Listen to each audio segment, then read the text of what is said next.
പാലിയിൽ തന്നെ ഇത് റൈസ് ടെറസിൽ രണ്ടാമത്തെ വീഡിയോ ആണ് ചെയ്യുന്നത്.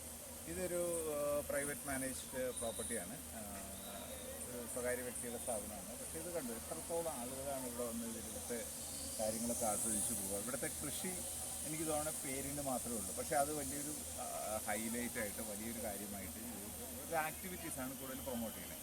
ഏത് ഈ ലാൻഡിൻ്റെ ഒരു സ്ട്രക്ചർ നോക്കുക, ഇത്ര ഏരിയ ഉണ്ട്, ഇവിടെ അവരൊക്കെ അങ്ങനെ ഓരോ ചെറിയ സ്ഥലങ്ങളിലും കൃത്യമായിട്ടുള്ള വെള്ളമൊഴുക്ക് ഉറപ്പാക്കി എന്താ പറയുക ഞാറുനട്ട്. ഇതിപ്പോൾ എനിക്ക് തോന്നുന്ന ഒരു 15 ദിവസം പ്രായമായ നെൽച്ചെടികളായിരിക്കണം. ഇനി ഓപ്പോസിറ്റ് സൈഡിലേക്ക് നോക്കുകയാണെങ്കിൽ കൊയ്യാറായി കിടക്കുന്ന വിളഞ്ഞ നെൽച്ചെടികളാണ് ആ സൈഡിലുള്ളത്.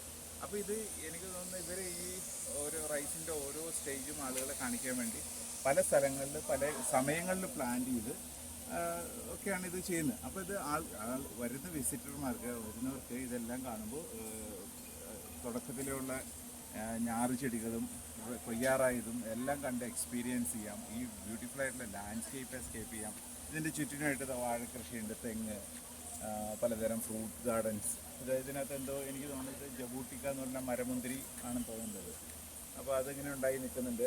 അപ്പോൾ ഇങ്ങനെയൊക്കെ പിന്നെ മുകളിൽ പറഞ്ഞ പോലെ കുറച്ച് ഫുഡ് ആൻഡ് ബീവറേജ് വേണ്ടവർക്ക് അങ്ങനെയുള്ള ഓപ്ഷൻസ് ഉണ്ട്. ഒരു ചെറിയ സ്നാക്ക് ബാർ ഉണ്ട്, കോക്ടെയിൽ സെഷൻ ഉണ്ട്. ഇതെല്ലാം കൂടി ചേർന്ന് ഒരു മണിക്കൂർ 1.5 മണിക്കൂർ ഭംഗിയായിട്ട് ആസ്വദിച്ച് പോകും. നമ്മുടെ മുകളിൽ കൂടെ ഒരു സിപ്പ് ലൈൻ പാസ് ചെയ്യുന്നുണ്ട്. ഇപ്പോൾ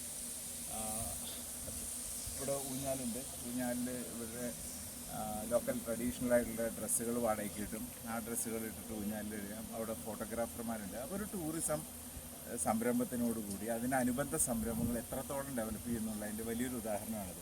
കാരണം ഇപ്പോൾ ഒരു 3-4 ഫോട്ടോഗ്രാഫർമാരുണ്ട്, അവരുടെ ഫാമിലി, റെസ്റ്റോറൻറ്റ് സ്റ്റാഫ്, അവരുടെ കുടുംബങ്ങൾ, ഇതെല്ലാം ഈ ഒരു ചെറിയ സംരംഭത്തിൻ്റെ കൂടി തന്നെ സസ്റ്റൈനബിളായിട്ട് വളർന്നുകൊണ്ടിരിക്കുകയാണ്. അപ്പോൾ ഇതാണ് ഒരു സസ്റ്റൈനബിൾ ടൂറിസത്തിൻ്റെ ഒരു വലിയൊരു ഉദാഹരണമാണിത്. അപ്പോൾ ഗംഭീര കാഴ്ചകളാണ്. നമുക്ക് ഇനി അടുത്തൊരു വീഡിയോ കൂടി ചെയ്യാം. അവിടെ കുറച്ചും കൂടെ താഴെ ഇറങ്ങിയിട്ട് കുറച്ചും കൂടെ നടക്കാനുണ്ട്.